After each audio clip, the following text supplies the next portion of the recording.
बागेश्वर के कपकोट आपदा क्षेत्र में पहुंचे सीएम धामी। बचाव और राहत कार्यों का किया स्थलीय निरीक्षण। प्रभावितों से बातचीत कर जाना उनका दुख दर्द। एसएसपी मणिकांत मिश्रा का अपराध के खिलाफ अभियान जारी। दहेज मांग और धर्म परिवर्तन का दबाव डालने वाला आरोपी गिरफ्तार। आरोपी को भेजा गया जेल। काशीपुर में लोगों के घर में घुसा बरसात का पानी। जलभराव से बाढ़वासी त्रस्त। निगम कार्यालय पर जताया आक्रोश। एसडीआरएफ यूनी आपदा पीड़ितों के लिए भेजी राहत सामग्री। कुल सचिवों ने हरी झंडी दिखाकर वाहनों को किया रवाना। दैनिक जीवन की आवश्यक वस्तुएं शामिल।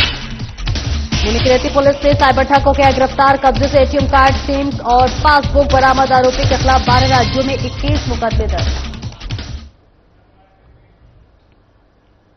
नमस्कार, स्वागत है आपका। मैं हूं आपके साथ सपना दीपक मदेशिया। बुलेटिन का आगाज करेंगे। मुख्य सेवक पुष्कर सिंह धामी कपकोट पहुंचे। आपदा प्रभावित क्षेत्रों में चल रहे बचाव और राहत कार्यों का स्थलीय निरीक्षण किया। निरीक्षण करने के बाद आपदा प्रभावितों से मिलकर संवाद किया। आइए अब आपका सीधा रुख कराते हैं कपकोट आपदा प्रभावित क्षेत्र का, जहां सीएम पुष्कर सिंह धामी आपदा प्रभावितों को कर रहे हैं संबोधित। जो भी गतिविधि ऐसी फसल नुकसान हो रही है, किसान तुरंत बिजली, पानी, राहत शिविर, एक सारी जानकारी में विधायक जी दगड़ लगातार 6 दिन यहाँ घटना है। एक बार लगातार मैं इन दगड़ बात करके सफल हमारा जिलाधिकारी संघ, अन्य अधिकारी संघ या देहरादून में हमने पूरी मीटिंग करी और मेरे मन से तुरंत में आप सब लोगों के बीच में यहाँ हूँ, लेकिन उस दिन मौसम ठीक न दे और हमारे जिलाधिकारी जी ने बताया कि यहाँ हेलीपैड न बन सकता और हेलीपैड न बन पा और आपको हालात और थोड़ा वहाँ ध्यान में बहुत उनमें सब परेशानी हुई और हम लोग सब लोग यहाँ की काम में लग रहे हैं। तो तब बेटे यहाँ मैं मालूम से बहुत ज्यादा परेशानी यहाँ हो रहा है। यहाँ बिल्कुल बादल फटी, यहाँ पर ले जा रहे हैं बिजली सामान ले अल्लाह भरिया में हुकूमत से जो है वर्तमान में यहाँ बहुत पुल थे, सब पुल जो है इनमें अभियान तो हमारे सपन को हम सब लोगों को ये प्रयास पूरी सरकार एक कठिन समय सब आप लोगों को लगा, आप लोगों में साथ और हम लोग सब मिलकर बहुत जल्दी से जल्दी जो काम करना और जैसा हमारे जिलाधिकारी जी बताया कि स्थापना कार्रवाई मैं कल यहाँ गाड़ी में भी बात करी और इन बंदी ने बात करी। हम लोग जो है जल्दी है स्थापना कार्रवाई करवा और बहुत उपलक्ष्य इन लोगों की हमारे बीच में अब न रहे घटना में मैं भगवान से प्रार्थना करूंगा, भगवान उन सबको जो है अपन में स्थान दिया और सब परिवार वाला ये समय सबके लिए प्रदान किया और हमारे प्रधानमंत्री जी ने लगातार यहाँ घटना के बारे में पूरी जानकारी करी और उन्होंने पूरा आश्वासन दिया और बहुत जल्दी यहाँ हमारी भारत सरकार एक टीम ले यहाँ आज और वो पूरी टीम यहाँ आकलन करे यहाँ पर कोई नुकसान हो रही टीम और जल्दी एक आकलन कर बहुत जल्दी जो है मुआवजा दे और हमारे जो राज्य सरकार है, केंद्र सरकार है, जो हम लोग जो सहायता राशि था उस सहायता राशि के हम मिले और फिर से दोबारा हम जो पूरा क्षेत्र पूरा इलाका एक बार फिर से जो है व्यवस्थित बनो और हमारे उन लोगों जो है थोड़ा ज्यादा परेशान थे, नमकीन ने परेशान थे, हमारा दीदी बहनी हमारा आमा सब लोग भाई बहन जो भी जो हम लोग आपदा के लिए जो भी हर जगह तला कर रहे हैं घर बनाने के लिए अन्य चीजों के लिए वो व्यवस्था हम यहाँ पर भी करेंगे। और एक ब्रेक के लिए रुकेंगे, जल्द लौटते हैं।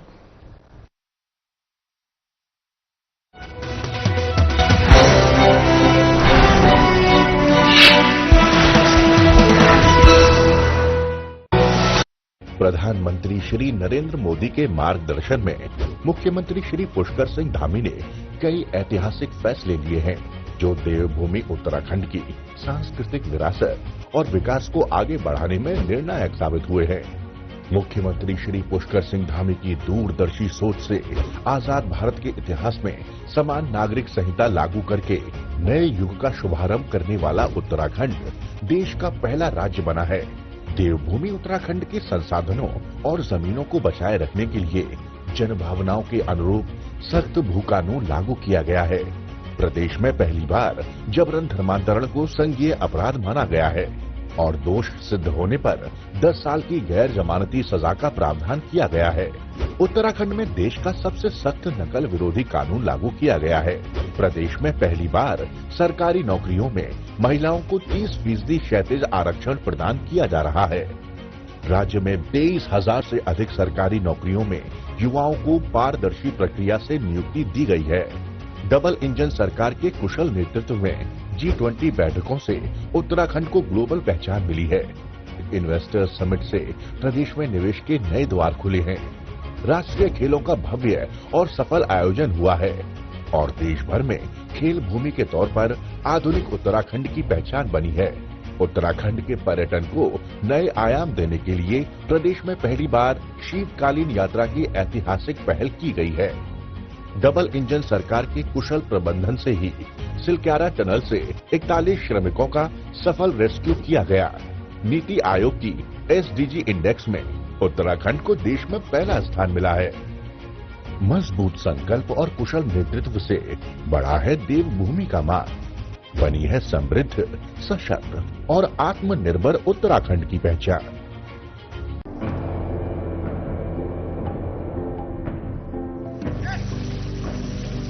कभी पानी की कमी से सूखते उत्तराखंड के इन खेतों में अब लहलहा रही हैं फसलें। राज्य में सिंचाई की आधुनिक तकनीकी ने खोल दिए हैं किसानों के तरक्की के द्वार।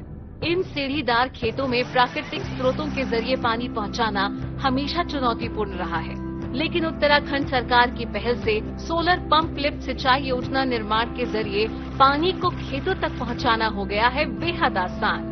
लघु सिंचाई परियोजना के तहत सिंचाई के लिए बने सोलर वाटर लिफ्टिंग सिस्टम व अलग अलग तकनीकी से बनाए गए पानी के टैंकों ने पहाड़ की खेती किसानी को दिए हैं नए आयाम।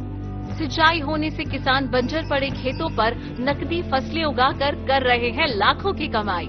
सौर ऊर्जा से चलने वाले पंपिंग सिस्टम से किसानों की बिजली पर निर्भरता भी हो गई है खत्म। सरकार का किसानों की आय दोगुना करने का संकल्प हो रहा है पूरा। हमारे गांव में सोलर लिफ्टिंग पंपिंग योजना शुरू की गई, जहां पर हमारे समस्त गांववासी पुरानी खेती झंगोरा मंडवा और गेहूं मक्की उस पे निर्भर थे। आज इस सोलर पंप लगने से पूरे गांव में सिंचाई पर्याप्त रूप से हुई और हमने यहां पर नकदी फसलों का कार्य शुरू किया, जहां पर हमने शिमला मिर्च, बीन्स और टमाटर लगाने शुरू करे। जिन खेतों पे कुछ नहीं होता था, आज वहां पर नकदी फसलें बहुत अच्छी हो रही है और बहुत अच्छा दाम कमाया। पूरे गांव वालों को बहुत बड़ा फायदा मिला। अब तक सोलर पंप सिस्टम के तहत राज्य भर में 497 जियो और RCC टैंकों का किया गया है निर्माण। स्थानीय संसाधनों के सतत प्रबंधन से उत्पादकता और ग्रामीण समुदाय की आय में वृद्धि करने के लिए प्रतिबद्ध है उत्तराखंड सरकार। सौर ऊर्जा से समृद्ध किसान, समृद्ध प्रदेश। उत्तराखंड, जहां हर सुबह शुरू होती है योग से। राज्य को योग व वेलनेस की वैश्विक राजधानी बनाने के लिए उत्तराखंड कैबिनेट ने देश की पहली योग नीति 2025 को दे दी है मंजूरी। 2030 तक के लिए मंजूर योग नीति के तहत राज्य सरकार उत्तराखंड में 5 नए योग हब स्थापित करेगी, जिसमें जागेश्वर, मुक्तेश्वर, व्यास घाटी, टिहरी और पोलीढेक झील क्षेत्र को योग हब के तौर पर विकसित करने का लिया है निर्णय। पर्वतीय क्षेत्रों में योग और वेलनेस केंद्र में निवेश पर 50% सब्सिडी दी जाएगी, जबकि मैदानी क्षेत्रों में 25% तक मिलेगी सब्सिडी। राज्य में खोले जाने वाले योग व ध्यान केंद्रों का किया जाएगा पंजीकरण। राज्य के 300 से अधिक आयुष, हेल्थ एवं वेलनेस केंद्रों में शुरू किया जाएगा योग। राज्य में योग व प्राकृतिक चिकित्सा निदेशालय का किया जाएगा निर्माण। योग नीति के तहत राज्य में करीब 13,000 से अधिक रोजगार होंगे सृजित। इसके अलावा 2500 से अधिक योग शिक्षकों के लिए योगा सर्टिफिकेशन बोर्ड से होंगे प्रमाणित। इससे 10,000 से अधिक योग अनुदेशकों को होम स्टे, होटल आदि में रोजगार मिलने के बढ़ गए हैं अवसर। मुख्यमंत्री पुष्कर सिंह धामी जी का हार्दिक अभिनंदन, जिन्होंने योग नीति लागू करके बेरोजगार योग प्रशिक्षकों को एक अवसर प्रदान किया है, जिससे कि योग और वेलनेस केंद्र खोलने पर सब्सिडी मिलेगी। सरकार की योग नीति से हम सभी को फायदा हो। मुख्यमंत्री पुष्कर सिंह धामी की दूरदृष्टि से वैश्विक संवाद का केंद्र बन रहा है उत्तराखंड। यहाँ योग सिर्फ अभ्यास नहीं, एक जीवन है।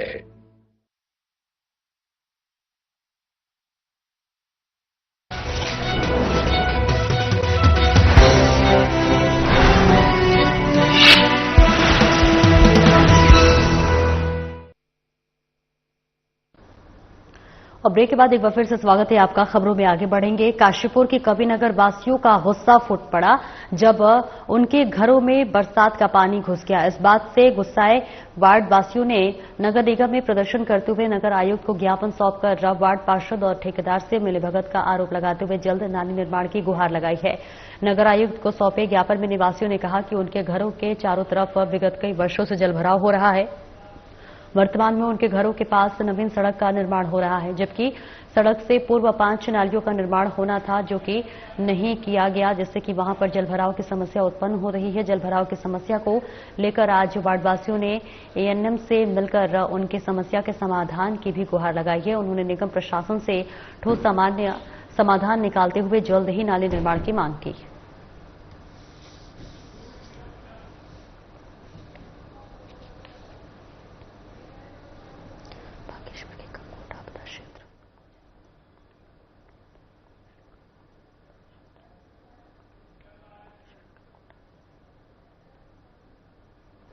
और वहीं बागेश्वर के कपकोट आपदा क्षेत्र में मुख्यमंत्री पुष्कर सिंह धामी पहुंचे, जहां बचाव और राहत कार्यों का स्तरीय निरीक्षण किया। प्रभावितों से बातचीत कर जाना उनका दुख दर्द, प्रभावितों का बढ़ाया हौसला, परिवारों से संवाद कर मदद का दिया भरोसा। अधिकारियों को दिए सख्त निर्देश, राहत और पुनर्वास कार्यों में न हो कोई कोताही। प्रत्येक प्रभावित परिवारों तक पहुंचाए राहत सामग्री, कोई भी जरूरतमंद सहायता से न रहे वंचित। प्रत्येक परिवारों के साथ खड़ी है सरकार, सीएम ने कहा। पुनर्वास और पुनर्निर्माण राज्य सरकार की पहली प्राथमिकता। विस्थापन से पहले सड़क, पुल, बिजली, पानी सहित सभी मूलभूत समस्याएं हों दुरुस्त। पुनर्वास को लेकर कार्य जारी। केंद्र से टीम आकर नुकसान का करेगी आकलन। इसके साथ ही प्रदेश के हर जिले में आपदा से हुआ भारी नुकसान। बादल फटने और भूस्खलन की घटनाओं को लेकर एनडीएमए और वाडगा इंस्टीट्यूट टीम करेगी सर्वे।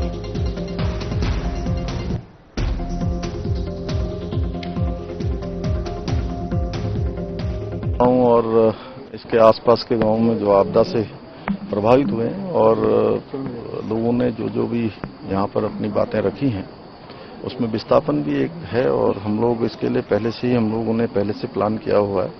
जहाँ विस्थापन की आवश्यकता है उसके लिए विस्थापन के लिए हम लोग काम करेंगे। अभी हमारा प्रयास है कि सबसे पहले जो हमारा ये गांव है उसके आसपास के क्षेत्र में बहुत सारी पुल बह गए हैं, बहुत सारी सड़कों का नुकसान हो गया, बिजली चली गई है, पानी की समस्या हो गई है। उन सभी को एक बार फिर से स्थापित करें, रिस्टोर करें, और उसके लिए हम काम कर रहे हैं। भारत सरकार की टीम भी जल्दी ही यहाँ आने वाली है, वो टीम भी आ चुकी है, वो भी अपना आकलन कर रही है। मैं प्रधानमंत्री जी का भी धन्यवाद करता हूँ कि उन्होंने आपदा के समय में हमारा पूरा हर तरह से हमको आश्वासन भी दिया है, हर मदद भी की है, और हम अभी आकलन कर रहे हैं तो उसमें भी हमको मदद मिलेगी, जिससे कि हमारी पूरे प्रदेश के अंदर जो आज बड़ी आपदा आई हुई है, कोई जनपद ऐसा नहीं है जो आपदा से पीड़ित न हो। बड़ा नुकसान हमारी संपत्तियों का भी हुआ है, तो उन सभी का आकलन करके जल्दी जो है काम होगा। और बरसात कम हो जाने के बाद हम युद्ध स्तर पर इन सभी को फिर से जो है रिस्टोर करने के लिए काम करेंगे। फुल एनडीएमए और वाडिया इंस्टीट्यूट से हमने बात की है, और जहां जहां भी चूंकि ये बादल फटने की घटनाएं हो रही हैं, भूस्खलन की घटनाएं हो रही हैं, उनका आकलन टीम करेगी और उसके आधार पर हम आगे काम करेंगे। एक ब्रेक के लिए रुकेंगे, जल्द लौटते हैं।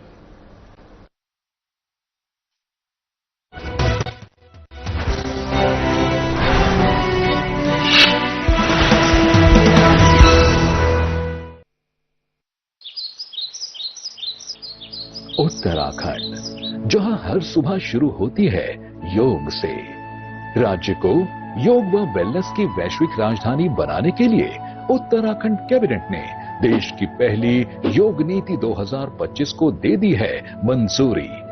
2030 तक के लिए मंजूर योग नीति के तहत राज्य सरकार उत्तराखंड में 5 नए योग हब स्थापित करेगी, जिसमें जागेश्वर, मुक्तेश्वर, व्यास घाटी, टिहरी और कोलीढेक झील क्षेत्र को योग हब के तौर पर विकसित करने का लिया है निर्णय।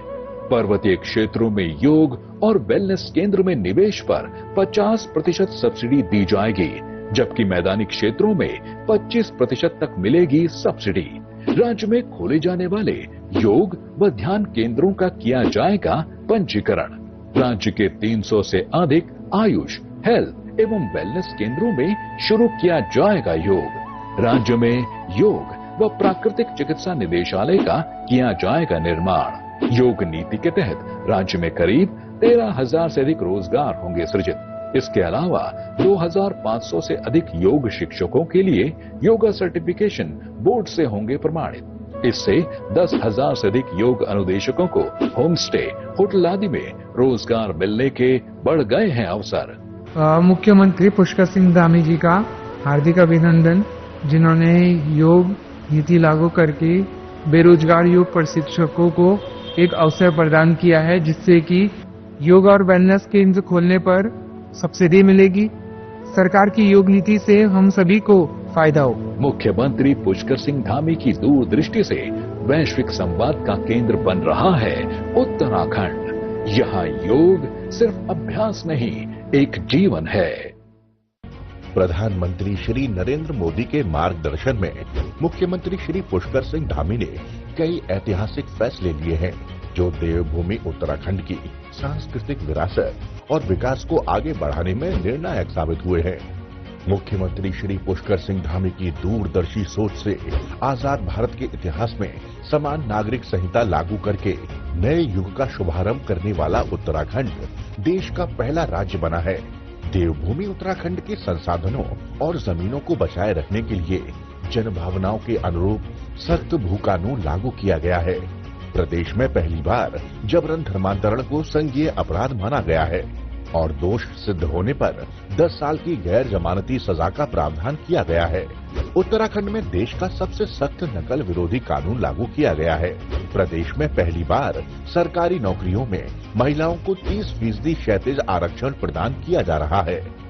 राज्य में 23,000 से अधिक सरकारी नौकरियों में युवाओं को पारदर्शी प्रक्रिया से नियुक्ति दी गई है। डबल इंजन सरकार के कुशल नेतृत्व में G20 बैठकों से उत्तराखंड को ग्लोबल पहचान मिली है। इन्वेस्टर्स समिट से प्रदेश में निवेश के नए द्वार खुले हैं। राष्ट्रीय खेलों का भव्य और सफल आयोजन हुआ है और देश भर में खेल भूमि के तौर पर आधुनिक उत्तराखंड की पहचान बनी है। उत्तराखंड के पर्यटन को नए आयाम देने के लिए प्रदेश में पहली बार शीतकालीन यात्रा की ऐतिहासिक पहल की गई है। डबल इंजन सरकार के कुशल प्रबंधन से ही सिलक्यारा टनल से 41 श्रमिकों का सफल रेस्क्यू किया गया। नीति आयोग की SDG इंडेक्स में उत्तराखंड को देश में पहला स्थान मिला है। मजबूत संकल्प और कुशल नेतृत्व से बढ़ा है देवभूमि का मान, बनी है समृद्ध, सशक्त और आत्मनिर्भर उत्तराखंड की पहचान।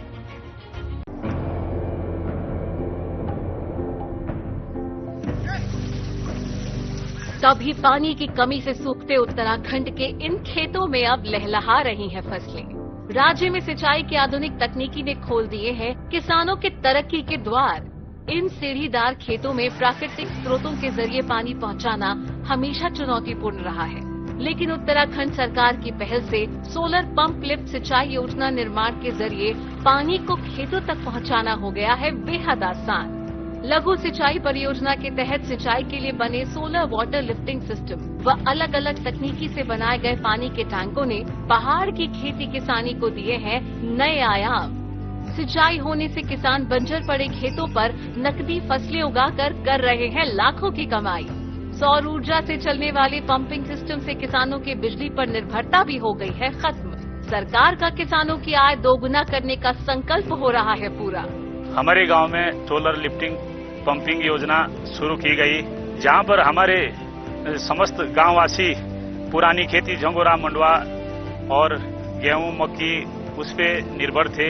आज इस सोलर पंप लगने से पूरे गांव में सिंचाई पर्याप्त रूप से हुई और हमने यहां पर नकदी फसलों का कार्य शुरू किया, जहां पर हमने शिमला मिर्च, बीन्स और टमाटर लगाने शुरू करे।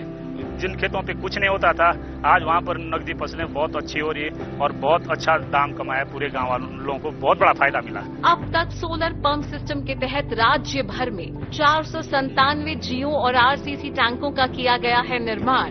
स्थानीय संसाधनों के सतत प्रबंधन से उत्पादकता और ग्रामीण समुदाय की आय में वृद्धि करने के लिए प्रतिबद्ध है उत्तराखंड सरकार।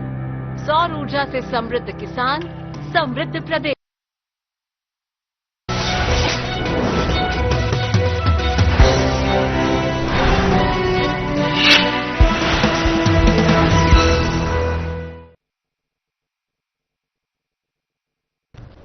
और ब्रेक के बाद एक बार फिर से स्वागत है आपका। खबरों में आगे बढ़ेंगे, जहां एसएसपी मणिकांत मिश्रा का अपराध के खिलाफ बड़ी कार्रवाई होती हुई नजर आ रही है।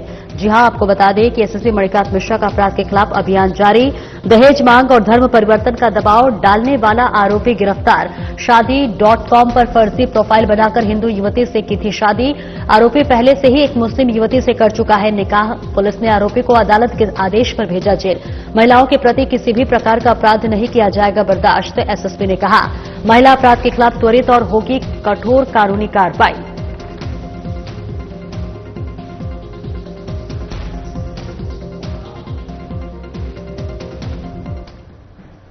आगे बढ़ेंगे। उत्तराखंड स्वास्थ्य कर्मचारी महासंघ उत्तराखंड और भारतीय मजदूर संघ उत्तराखंड प्रदेश कार्य समिति की 2 दिवसीय बैठक नगर पालिका टाउन हॉल में आयोजित की गई, जिसका शुभारंभ भारतीय मजदूर संघ उत्तराखंड के प्रदेश अध्यक्ष उमेश जोशी, क्षेत्रीय संगठन मंत्री अनुपम, नगर पालिका अध्यक्ष मीरा सकलानी ने दीप प्रज्वलित कर किया गया। तो वहीं संगठन मंत्री अनुपम ने कहा कि हर 4 माह में भारतीय मजदूर संघ उत्तराखंड की बैठक की जाती है, जिसमें प्रदेश में बीएमएस से जुड़े संगठनों के पदाधिकारी शामिल होते हैं, जिसमें यूनियनों के विस्तार और आगामी कार्यक्रमों पर चर्चा करते हुए उन्होंने कहा कि वर्तमान समय में श्रम जगत में मजदूरों के सामने बड़ी चुनौती आ रही है, जिसमें प्राइवेटाइजेशन, ठेका प्रथा और एआई के माध्यम से जो नौकरियों पर चुनौती बन रही हैं।